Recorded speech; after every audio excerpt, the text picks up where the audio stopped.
What if I told you that every thought, every action, every single possibility was recorded somewhere, like a vast cosmic library? Well, today we're diving into that exact idea, the Akashic Records, a vibrational database that might just hold the key to, well, everything. So let's start with a feeling I think we've all had at some point. You know those moments where life just feels like an endless uphill battle, where you just feel completely and totally stuck? And it's right there in those moments, isn't it, when we feel so worn down by the struggles and we're just trapped replaying these negative thoughts. That's when we start searching for something more, for some kind of deeper answer or purpose. So what if the answers to all those struggles were actually stored somewhere? This brings us to this incredible concept of the Akashic Records.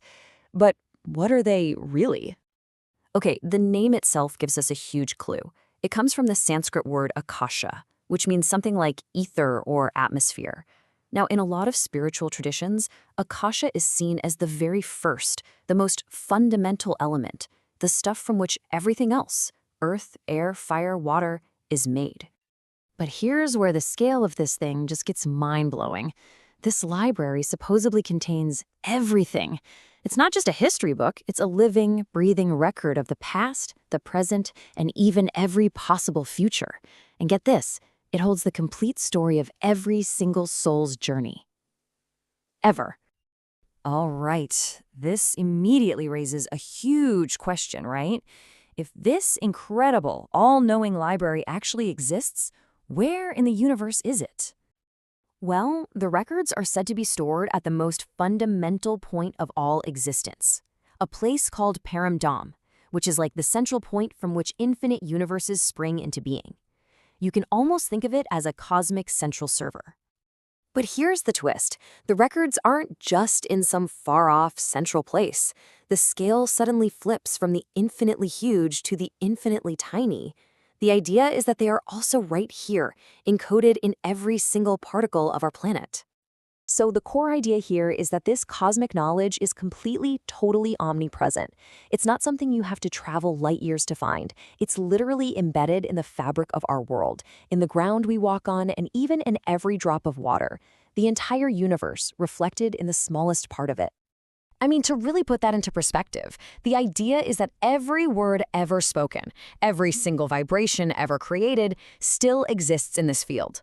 This means that even ancient wisdom, like the words of Krishna's Gita, could theoretically be accessed in their perfect, original form.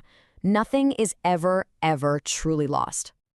Okay, so if this information is literally all around us and inside of us, how on earth does someone actually access it? Well, turns out the path isn't outward, it's a journey inward. And this is the absolute key. It all comes down to a fundamental shift in how you see yourself. Most of us operate from what's called body consciousness, where we think, I am this body. The goal is to shift to soul consciousness, which is the deep realization that I have a body, but I am a soul, a being of pure energy, totally separate from physical limits. So you see, it's a kind of spiritual progression. It starts with letting go of the ego that's so tied to our physical body. Then, from that space, you start to really experience your true nature as a soul. And as that awareness grows, your spiritual energy gets stronger, which is what ultimately allows you to travel to these higher planes, where the records can finally be read. Now, I know this might all sound very theoretical, but history and ancient scriptures are actually filled with stories of people who are said to have this incredible ability. A perfect example is the sage Narada Muni. In the scriptures, he's known for having this heightened soul consciousness, this spiritual power that allowed him to see across multiple dimensions, or worlds, from the lower realms all the way to the highest ones.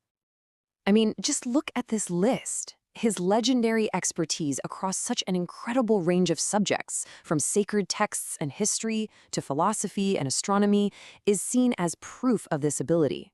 He wasn't just learning from books. He was tapping into a universal database of information that covered the past, present, and future. But, and this is a really interesting part, this ability isn't infinite.